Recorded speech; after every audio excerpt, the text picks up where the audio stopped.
Buenos días a todos. Hoy viernes 6 de agosto. Vamos a seguir con la lectura de Cómo ganar amigos e influir sobre las personas de Dale Carnegie. Yo soy Gino Carpentieri. Estamos conectados desde la plataforma de TGU, Toga United. Vamos a seguir con la lectura del final del segundo capítulo desde la página 74 del libro. Uno de los estudiantes que asistía a mi curso estaba preocupado por su hijito. El niño estaba muy flaco y se negaba a comer lo necesario. Los padres recurrían al método acostumbrado, lo regañaban y sermoneaban. Mamá quiere que comas esto y aquello. Papá quiere que crezcas y que seas un hombre. Pero el niño no prestaba atención alguna a esos argumentos.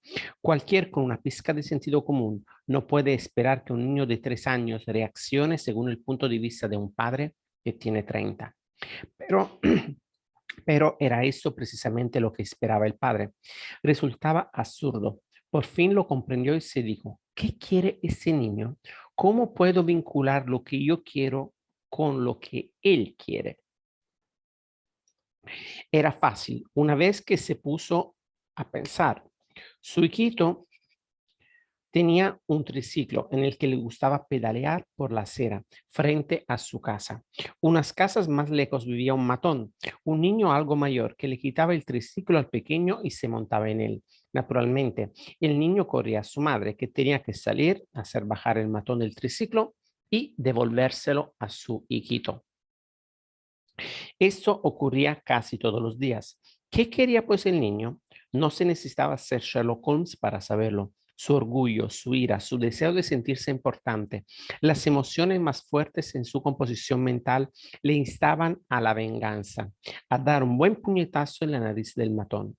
Y cuando el padre le dijo que algún día podría aplastar al matón si comía las cosas que la madre le daba, cuando el padre le prometió eso, ya no hubo problema dietético. Aquel niño hubiera comido espinacas, coles, cualquier cosa, al fin de poder castigar al matón que tantas veces lo había humillado. Después de resolver ese problema, el padre encaró otro. El niño tenía la mala costumbre de mojar la cama. Dormía con su abuela. Por la mañana la abuela se despertaba, tocaba la sábana y decía, mira Johnny lo que hiciste anoche. No, respondía el niño, no fui yo, fuiste tú. Reñirlo, darles unos azotes, avergonzarlo, insistir en que los padres no querían que hiciera eso. No había manera de conseguir que la cama estuviera seca por la mañana.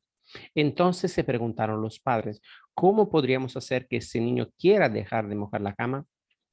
¿Qué era lo que quería el niño? Primero, quería usar pijama como su padre y no un camisón como la abuela. La abuela se estaba hartando de los inconvenientes nocturnos, de manera que de muy buen grado ofreció comprarle unos pijamas siempre que se corrigiera. Segundo, el pequeño quería una cama para él solo. La abuela no se opuso.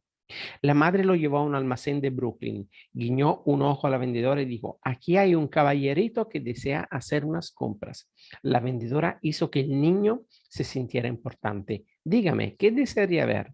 Se irguió el niño en toda su altura y contestó, quiero comprar una cama para mí solo.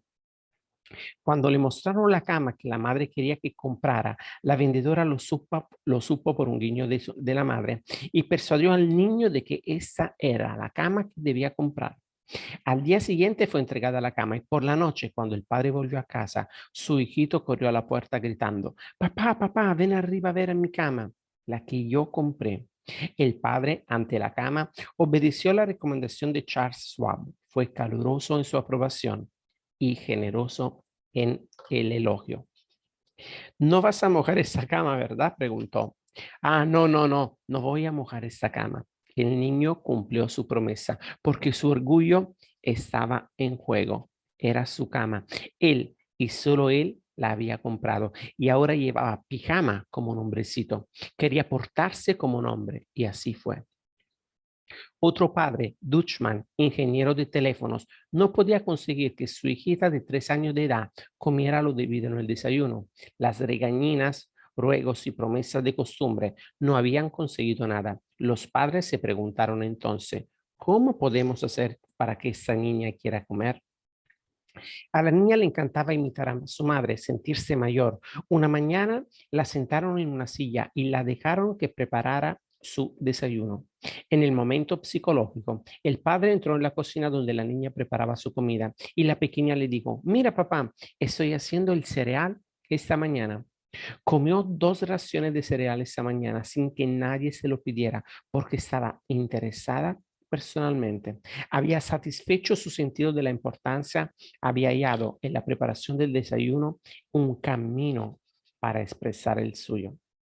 William Winter señaló una vez que la expresión del yo es la necesidad dominante de la naturaleza humana. ¿Por qué no hemos de recurrir a la misma psicología en los negocios? Cuando tenemos una idea brillante, en lugar de hacer que la otra persona piensa que es nuestra, ¿por qué no dejarle que elabore esa idea por sí misma? ¿Cómo preparó el desayuno aquella niña? Entonces, considerará que esa idea es suya, le gustará y quizá se sirva 2 raciones. Recordemos, primero despertar en el prójimo un intenso deseo. Quien puede hacerlo tiene el mundo entero consigo. Quien no puede, marcha solo por el camino. Regla número 3. Despierte en los demás un deseo vehemente. En pocas palabras, técnicas fundamentales para tratar con el prójimo. Regla 1. No critique, no condene ni se queje. Regla número 2. Demuestre aprecio honrado y sincero. Regla número 3. Despierte en los demás un deseo vehemente. Segunda parte. 6 maneras de agradar a los demás. Haga esto y será bienvenido en todas partes. ¿Por qué hay que leer este libro para saber cómo ganar amigos? ¿Por qué no estudiar la técnica del más grande conquistador de amigos que ha conocido jamás el mundo? ¿Quién es? Tal vez lo encuentre usted mañana por la calle. Cuando esté a 5 metros de él, le verá agitar la cola. Si se detiene usted a acariciarlo, saltará como enloquecido para mostrarle lo mucho que él lo quiere. Y usted sabe que detrás de esa muestra de afecto no hay motivos ulteriores. No quiere venderle un terreno ni una póliza de seguro, ni quiere casarse con usted. ¿Se ha detenido usted alguna vez a pensar que el perro es el único animal que no tiene que trabajar para ganarse el sustento? La gallina tiene que poner huevos, la vaca dar leche y el canario cantar, pero el perro se gana la vida solo con demostrar su cariño al dueño. Cuando yo tenía 5 años, mi padre compró un cachorrito de pelo amarillo por 50 centavos. Fue la alegría y la luz de mi niñez. Todas las tardes a las 4:30 se sentaba frente a mi casa, mirando fijamente al camino con sus hermosos ojos. Y tan pronto como oía mi voz o me veía venir agitando mi fiambrera de la comida entre los árboles, salía disparado como una bala, corría sin aliento colina arriba para recibirme con brincos de júbilos y ladridos de puro éxtasis. Tippy fue mi constante compañero durante 5 años. Por fin, una noche trágica, jamás la olvidaré. Murió a 3 metros de mi cabeza, murió alcanzado por un rayo. La muerte de Tippy fue la tragedia de mi niñez. Tippy nunca leyó un libro de psicología, no lo necesitaba. Sabía por algún instinto divino que se pueden ganar más amigos en 2 meses interesándonos de verdad por los demás que en 2 años tratando de que los demás se interesen por nosotros. Permítaseme repetir la idea. Se pueden ganar más amigos en 2 meses interesándonos en los demás que en 2 años tratando que los demás se interesen por nosotros. Pero usted y yo conocemos personas que van dando tumbos por la vida porque tratan de forzar a los demás a que se interesen por ellas. Es claro que eso no da resultado. Los demás no se interesan en usted, no se interesan en mí, se interesan en sí mismos, mañana, tarde y noche. La compañía telefónica de Nueva York realizó un detallado estudio de las conversaciones por teléfono y comprobó cuál es la palabra que se usa con mayor frecuencia en ellas. Sí, lo ha adivinado, es el pronombre personal yo. Fue empleado 3.990 veces en 500 conversaciones telefónicas. Yo, yo, yo, yo, yo. Cuando usted mira la fotografía de un grupo en que está usted, ¿a quién mira primero?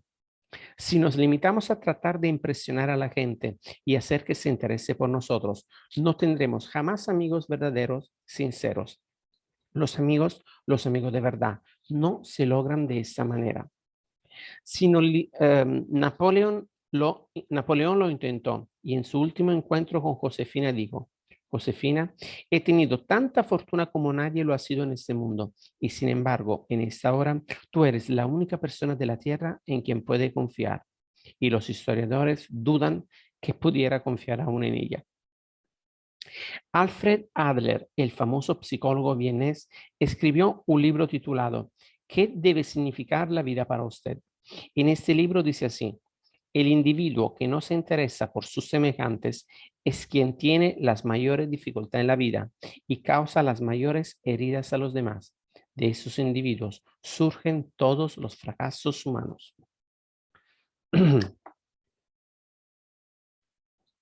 Es posible leer veintenas de eruditos tomos sobre psicología si llegara a una declaración más significativa para usted o para mí. No me agradan las repeticiones, pero esa afirmación de Adler es tan rica en significado que voy a repetirla en bastardilla. El individuo que no se interesa por sus semejantes es quien tiene las mayores dificultades en la vida y causa las mayores heridas a los demás. De esos individuos surgen todos los fracasos humanos. Yo seguí cierta vez en la Universidad de Nueva York un curso sobre redacción de cuentos cortos y durante este curso el director de una importante revista habló a nuestra clase. Dijo que era capaz de tomar cualquiera de las docenas de cuentos que cruzaban por su escritorio todos los días y, después de leer unos párrafos, decir si a su autor le gustaba a la gente o no. Si no le gusta a la gente, dijo, a la gente no le gustarían sus relatos. Este curtido editor se detuvo 2 veces en el curso de su conferencia sobre la forma de escribir y pidió excusas por predicarnos un sermón. Les estoy diciendo, señaló, las mismas cosas que diría un predicador, pero recuerden que deben tener interés por la gente si quieren atraer interés como escritor. Si eso es verdad en el caso de la literatura, con toda certeza es también verdad en el trato cara a cara con los demás. Yo pasé una noche en el camerino de Howard Thurston, la última vez que actuó en Broadway. Thurston, el decano de los magos. Thurston, el rey de la prestidigitación. Durante 40 años viajó por el mundo entero una y otra vez, creando ilusiones, engañándonos con sus tretas al público y haciendo que la gente quedara boquiabierta de asombro. Más de 60 millones de personas pagaron entrada por verlo actuar y así consiguió ganar casi 2 millones de dólares. En aquella ocasión pedí al señor Turton que me confiara el secreto de sus triunfos. Su instrucción no tenía nada que ver porque huyó de su casa siendo niño. Fue vagabundo por los caminos, viajó en trenes de carga, durmió en pajares, pidió comida de puerta en puerta y aprendió a leer gracias a los carteles que desde un vagón de carga veía junto al ferrocarril. Tenía extraordinario conocimiento como prestidigitador. No, me dijo que se han escrito centenares de libros sobre prestidigitación y que muchísimas personas sabían tanto como él. Pero Thurston tenía 2 cosas de lo que carecían los demás. Primero, la capacidad necesaria para que su personalidad llegara al otro lado de las candilejas. Conocía la naturaleza humana. Todo lo que hacía, cada gesto, cada entonación de la voz, cada elevación de una ceja, había sido cuidadosamente ensayado con anterioridad y sus actos respondían a una perfecta noción del tiempo. Pero además, Thurston tenía verdadero interés por el público. Me refirió que muchos prestidigitadores miraban al público y decían para sus adentros, bien, ya tenemos otro montón de tontos, qué bien los engañaré. Pero el método de Thurston de Truston era del todo diferente. Me confesó que cada vez que entraba al escenario se decía, estoy agradecido a toda esta gente que ha venido a verme. Son ellos quienes me permiten ganarme la vida en forma tan agradable. Para ellos voy a hacer lo mejor que sepa. Declaró,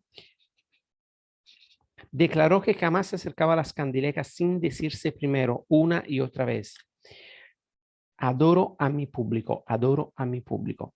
¿Ridículo? Absurdo. Tiene usted derecho a pensar lo que quieras. Yo no hago más que repetir, sin comentarios, una receta utilizada por uno de los magos más famosos de todos los tiempos.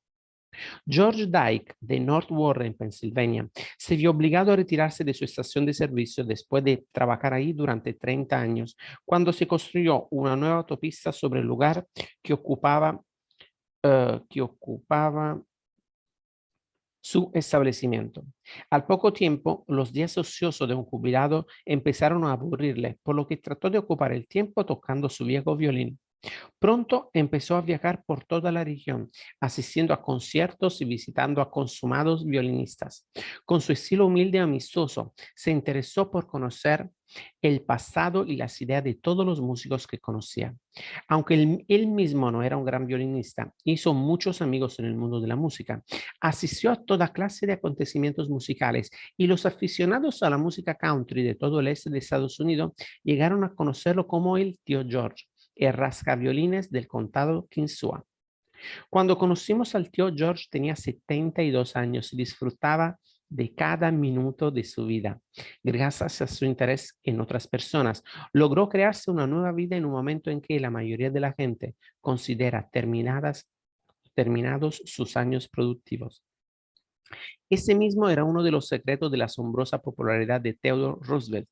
Hasta sus sirvientes lo adoraban. Su ayuda de cámara James Amos escribió acerca de él un libro titulado Theodore Roosevelt, héroe de su ayuda de cámara. En ese libro narramos este ilustrativo incidente. Mi mujer preguntó una vez al presidente qué era una codorniz. Jamás había visto una y el presidente se la describió detalladamente. Algún tiempo después sonó el teléfono de nuestras casitas. Amos y su esposa vivían en una casita en la finca que Roosevelt tenía en Oyster Bay. Mi mujer fue a abrir. Era el señor Roosevelt. Dijo que había llamado para decirle que frente a la ventana había una codorniz y que si se asomaba podría verla. Esos detalles eran característicos de él. Cada vez que pasaba frente a nuestra casita, aunque no nos vieran, lo oíamos llamar. Annie, James. ¿Cómo era posible que a los empleados no les gustara un hombre así? ¿Cómo podría dejar de gustar a nadie? Roosevelt fue a la Casa Blanca un día en que su sucesor, el presidente Taft, y su esposa no estaban. Su auténtica simpatía por la gente humilde quedó demostrada por el hecho de que saludó uno por uno a todos los sirvientes de la Casa Blanca, incluso a las fregonas. Cuando vio a Alice, ayudante de cocina, escribe Archie Booth, le preguntó si todavía hacían pan de maíz. Alice le respondió que a veces lo hacía para el personal de servicio, pero que nadie lo comía entre los amos. Muestran muy mal gusto, repuso Roosevelt, y ya se lo diré al presidente cuando lo vea. Alice le llevó un trozo de pan de maíz y Roosevelt fue hasta el despacho principal comiendo y saludando a jardineros y criados al pasar. Hablaba con cada uno como lo había hecho en el pasado. Ike Hoover, que había sido ujier en la Casa Blanca durante 40 años, me dijo con los ojos llenos de lágrimas. Es el único día feliz que hemos tenido en casi 2 años y ninguno de nosotros lo cambiaría por un billete de $100. El mismo interés por la gente, al parecer sin importancia, ayudó al representante de venta Edward Six, hijo de Chatham, Nueva Jersey, a conservar a un cliente. Hace muchos años nos dijo, visité a clientes de la empresa Johnson Johnson en la área de Massachusetts. Uno de los clientes era una farmacia en Ingham. Cada vez que iba a ese establecimiento, siempre hablaba con el empleado de refrescos y el del mostrador unos minutos antes de hablar con el dueño para recoger el pedido. Un día, el dueño me dijo que no tenía interés en comprar productos de Johnson Johnson porque consideraba que esa firma estaba concentrando sus actividades en los supermercados en detrimento de los establecimientos pequeños como el suyo. Me fui con el rabo entre piernas y estuve dando vueltas por el pueblo varias horas. Al final, decidí volver a la farmacia y tratar de explicar nuestra posición al dueño. Cuando volví a entrar, saludé a los empleados como siempre. Al verme, el dueño me sonrió y me dio la bienvenida. Me hizo un pedido el doble de lo habitual. Lo miré sorprendido y le pregunté qué había sucedido para hacerle cambiar de opinión desde mi visita de hace apenas unas horas. Me señaló al muchacho que atendía el mostrador de refresco y dijo que antes, después de marcharme, ese joven había ido a decirle que yo era uno de los pocos vendedores que iban a la farmacia, que se me lo estaba en saludarlo a él y a los otros empleados. Le dijo al dueño que si había un vendedor que se merecía hacer buenos negocios, era yo. El dueño estuvo de acuerdo y siguió siendo un buen cliente. Nunca olvidé que un genuino interés en la otra persona es la calidad más importante que pueda tener un vendedor o en realidad cualquier persona. Por experiencia personal he descubierto que se puede lograr la atención y la cooperación hasta de las personas más ocupadas de los Estados Unidos, si uno se interesa debidamente en ellas. Un ejemplo. Hace años dirigía un curso de literatura en el Instituto de Artes y Ciencias de Brooklyn y quisimos que escritores tan importantes y ocupados como Kathleen Norris, Fanny Hurst, Ida Tarbell, Albert Payson y Rupert Hughes fueran al instituto y nos hicieran partícipes de sus experiencias. Les escribimos, pues, diciendo que admirábamos sus obras y que nos interesaba profundamente obtener sus consejos y conocer el secreto de sus triunfos. Cada una de esas cartas estaba firmada por unos 150 estudiantes. Decíamos, comprender que los destinatarios estaban ocupados, demasiado ocupados para preparar una conferencia. Por ese motivo, acompañábamos una lista de preguntas para que la respondieran sobre ellos y sobre sus métodos de trabajo. A todos les gustó la carta. Aquellos escritores famosos dejaron sus tareas y fueron hasta Brooklyn a ayudarnos.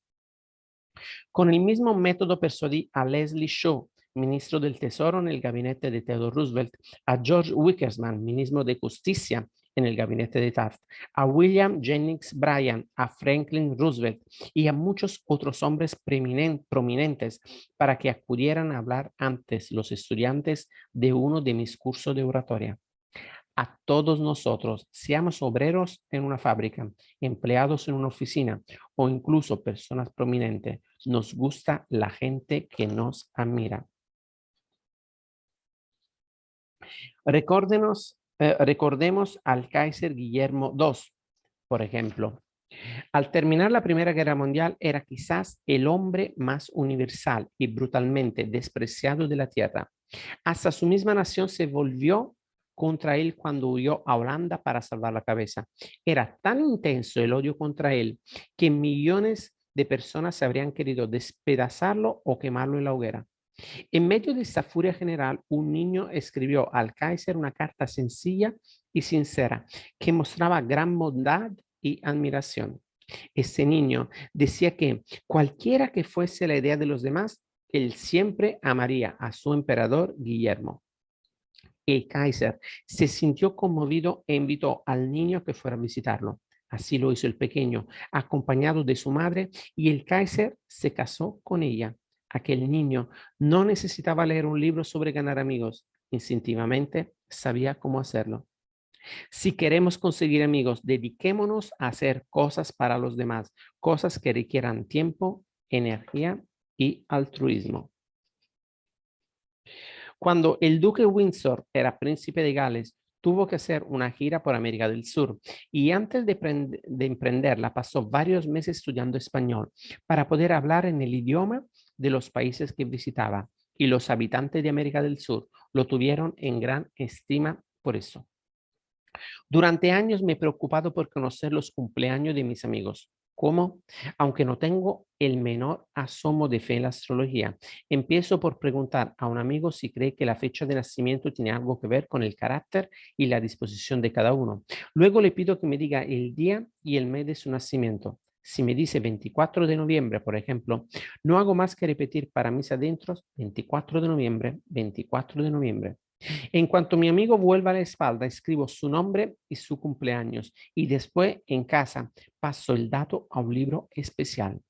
Al comienzo de cada año escribo esas fechas y nombres en las hojas de mi calendario, de modo que les presto atención automáticamente. Cuando llegue el día, envío una carta o telegrama. Qué buena impresión causa. A veces soy la única persona del mundo que ha recordado un cumpleaños de eso. Si queremos hacer amigos, saludemos a los demás con animación y entusiasmo. Cuando llama a alguien por teléfono, empleemos la misma psicología. Digamos, hola, con un tono que revele cuán complacidos estamos de escuchar a quien llama. Muchas compañías dan instrucciones a sus operadores telefónicos de saludar a todos los que llaman en un tono de voz que irradie interés y entusiasmo. El que llama siente así que la compañía se interesa en él. Recordémoslo cuando respondamos mañana al teléfono. Mostrar un interés genuino en los demás no solo le reportará amigos, sino que también puede crear lealtad a su empresa por parte de los clientes. En un número de la publicación del National Bank of North America de Nueva York, se publicó la siguiente carta de Madeleine Rosdale, una depositante.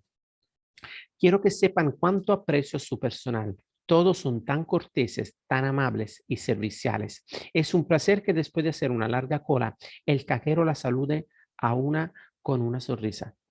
El año pasado mi madre estuvo hospitalizada durante 5 meses. Cada vez que visité al banco, Mari Petruccello, una cajera, se interesó por la salud de mi madre y se alegró de su recuperación. ¿Puede haber alguna duda de que la señora Rosdell seguirá usando los servicios de ese banco? Charles Walters, empleado en uno de los grandes bancos de Nueva York, fue encargado de preparar un informe confidencial sobre cierta empresa. Solo conocía a una persona que pudiera darle los datos que necesitaba con tanta urgencia. El señor Walter fue a ver a ese hombre, presidente de una gran empresa industrial. Cuando el señor Walters era acompañado al despacho del presidente, una secretaria asomó la cabeza por una puerta y dijo al presidente que ese día no tenía ningún sello para él. Coleccionó sellos para mi, colecciono sello para mi hijo, que tiene 12 años, explicó el presidente al señor Walters. El señor Walters expuso su misión y comenzó a hacer preguntas. El presidente se mostró vago, general, nebuloso. No quería hablar y aparentemente nada podía persuadirle de que hablara. La entrevista fue muy breve e inútil. Francamente no sabía qué hacer, dijo Walters al relatar este episodio ante nuestra clase, pero entonces recordé a la secretaria, los sellos y el ICO. Y también recordé que el departamento extranjero de nuestro banco coleccionaba sellos de las numerosas cartas que llegaban de todos los rincones del mundo. A la tarde siguiente visité a este hombre y pedí que le dijeran que traía algunos sellos para su hijo. ¿Me recibió con entusiasmo? Claro que sí. No me habría estrechado la mano con más focosidad si fuera tiempo de elecciones y se presentara para un escaño en el Congreso. Era todo sonrisa y buena voluntad. A mí, George, le encantará este. A mí, George, le encantará este, decía mientras examinaba los sellos. Y mire este es un tesoro. Pasamos media hora hablando de sellos y mirando fotos de su hijo. Y después dedicó más de una hora de su valioso tiempo a darme todos los informes que yo quería y sin que tuviese yo que pedírselo siquiera. Me confió todo lo que sabía y después llamó a sus empleados y los interrogó en mi presencia. Telefoneó a algunos de sus socios. Me abrumó con hechos, cifras, informes y correspondencias. Como dirían los periodistas, había conseguido una primicia. Veamos otro ejemplo. C.M. Knepple Jr. de Filadelfia había tratado durante años de vender combustible a una gran cadena de tiendas, pero la compañía seguía comprando el combustible a un comerciante de otra ciudad y los camiones donde lo traían pasaban justo por delante de la oficina del señor Knepple. Este pronunció una noche ante una de mis clases un discurso en el que volcó toda su ira contra las cadenas de tienda, a las que calificó de maldición del país. Y todavía se preguntaba por qué no conseguía que le compraran a él. Le sugerí que intentara otra táctica. En resumen, lo que sucedió fue esto. Organizamos entre los miembros del curso un debate sobre: está decidido que la propagación de las cadenas de tiendas hace al país más mal que bien.